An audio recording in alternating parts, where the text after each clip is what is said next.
Guys, welcome back to my channel. Today topic is photon. पहले हम जानते हैं कि एनर्जी जो है वो आते वक्त एक एक करके नहीं जाता है और नहीं आता है। वो एनर्जी जो है एक अमाउंट के साथ, एक क्वांटिटी के साथ, एक पैकेट के साथ आते हैं। तो साइंटिस्ट में एक्सप्लेन कहा था, energy comes in discrete packet is called quanta. जो एनर्जी एक पैकेट के साथ आता है उसको कहते हैं क्वांटा, फोटोन भी कहा जाता है। Energy can only be transform in quantities. Energy जो है वो एक क्वांटिटी के साथ ही ट्रांसफॉर्म होता है। तो फोटोन का जो एनर्जी कैरी है एच न्यू है, where E photon energy. H जो है Planck constant 6.62 into 10⁻⁻34 joule. Nu जो है फोटोन का फ्रीक्वेंसी है, यहाँ पे एच न्यू जो न्यू है ये फ्रीक्वेंसी है। तो यहाँ इतना तक एक्सप्लेन है फोटोन के बारे में कहा गया। तो आगे जाके आइंस्टीन ने इसके बारे में और ज़्यादा अच्छे से डिस्क्राइब किया। वही नहीं, और फोटो इलेक्ट्रिक इफेक्ट के बारे में ये सब एक्सपेरिमेंट के साथ भी दिखा दिया गया था। तो देखते हैं कि फोटोन का जो प्रॉपर्टीज है देखते क्या है। एनर्जी एनर्जी होता है इक्वल टू एच न्यू है।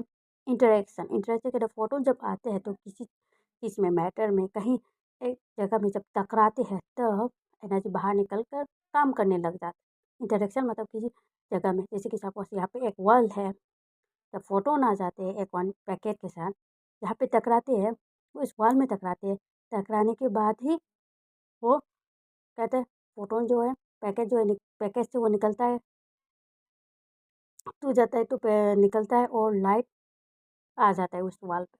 यानी कि टकराने के बाद ही फोटोन जो है वो अब जो एनर्जी निकलता है और काम करने लग जाता है। मोमेंटम मोमेंटम जो है एच न्यू बाय सी है। ये है कि पहले देखते हैं कि मोमेंटम हम लोग को पता है, मोमेंटम का जो है वो मास वेलोसिटी है। Momentum equal to mass into वो वेलोसिटी है।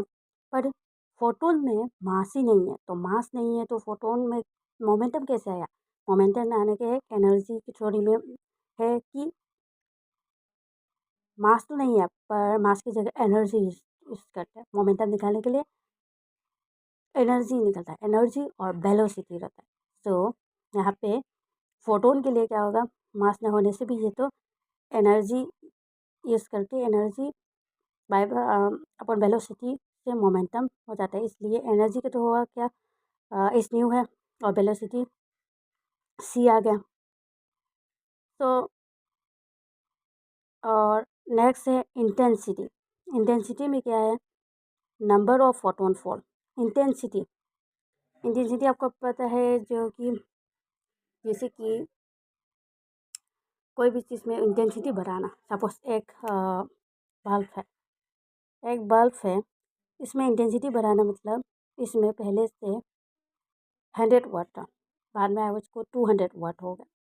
तो क्या हो गया, इंटेंसिटी जो है इंटेंसिटी बढ़ा रहा है, इंक्रीज हो रहा है। तो इंटेंसिटी जब इंक्रीज होता है तो फोटोन में चेंजेस आएगा? नहीं आएगा।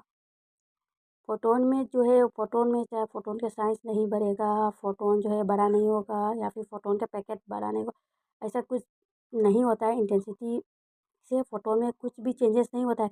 बट हाँ, नंबर ऑफ फोटोन जो है वो बढ़ जाता है। जैसे कि पहले से कुछ फोटोन जैसे कि 100 जा रहा था, अगर इंटेंसिटी इंक्रीज होगा तो फोटोन का जो नंबर है 100 से ज़्यादा, 110, 120, इसी तरह मतलब इंक्रीज होता है।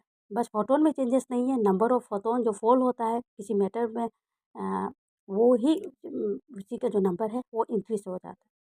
फ्रीक्वेंसी जो है, फ्रीक्वेंसी से क्या होता है कि एनर्जी में चेंजेस आ जाता है।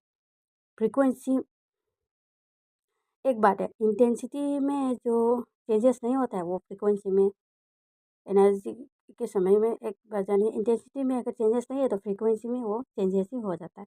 तो फ्रीक्वेंसी क्या है, फ्रीक्वेंसी में एनर्जी के जो है चेंजेस होता है। जितना फ्रीक्वेंसी बढ़ेगा उतना एनर्जी में चेंजेस भी आएगा। फ्रीक्वेंसी बढ़ेगा तो एनर्जी भी इंक्रीज हो जाएगा। और रेडिएशन से लॉ ऑफ कंजर्वेशन जो फोटोन फॉलो नहीं करता है, क्योंकि फोटोन जो यहाँ पे डिस्ट्रॉय करता है। कंजर्वेशन, लॉ ऑफ कंजर्वेशन में क्या होता है, एनर्जी जो है वो अ, और रिमूव डिस्ट्रॉय भी नहीं कर सकता है और जनरेट भी नहीं कर सकता है। यानी कि एनर्जी जो है बस ट्रांसफॉर्म कर सकता है energy to another energy. From an energy to another energy.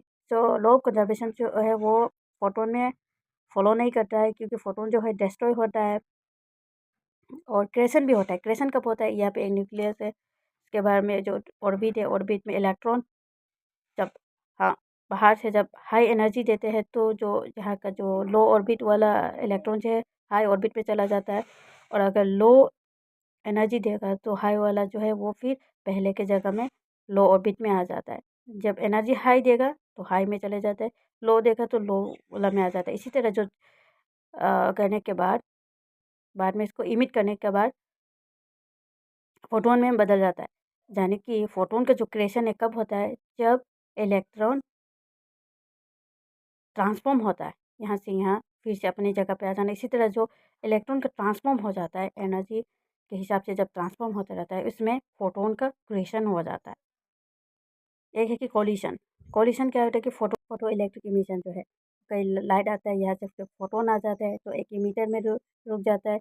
Emitter में टकराने के बाद इलेक्ट्रॉन निकल जाता है कलेक्टर के, कलेक्ट और इलेक्ट्रॉन निकल के कलेक्टर पे, कलेक्टर की तरफ चला जाता है। तो इसी तरह फोटो इलेक्ट्रिक का जो इमिशन होता है इसको कहते हैं इसको, इसी तरह फोटो इलेक्ट्रिक का जो इमिशन होता है वही कॉलिशन से फोटोन का। और रेस मास, फोटोन का मास ही नहीं है, तो नो मास इन फोटोन, फोटोन में मास नहीं है। और एक बहुत इंपॉर्टेंट खास नोट करने वाला बात यह है कि फोटोन जब जब आते हैं किसी मीडियम के थ्रू से, तब स्पीड और वेव लेंथ जो फोटोन का जो वेव लेंथ और स्पीड जो है वो ऐसा ही चेंजेस होते जाएंगे, बट फ्रीक्वेंसी दास नॉट है, फ्रीक्वेंसी चेंज नहीं होगा। फ्रीक्वेंसी जब चेंज हो जाता है तो एनर्जी में चेंज आ जाता है, फ्रीक्वेंसी इंक्रीज हो जाता है, एनर्जी में इंक्रीज हो जाता है। बट अगर फोटोन किसी मीडियम के थ्रू से आए, सपोज ग्लास के थ्रू से हो, चाहे किसी चीज़ के थ्रू से, किसी मीडियम के थ्रू से अगर आए तो फ्रीक्वेंसी में चेंजेस नहीं है, फ्रीक्वेंसी वैसे के वैसे रहेंगे, frequency will remain constant, frequency में चेंजेस नहीं आएगा। I hope it's clear. If you have any doubt you can ask me to the comment. See you in the next video. Stay safe, stay happy, bye bye.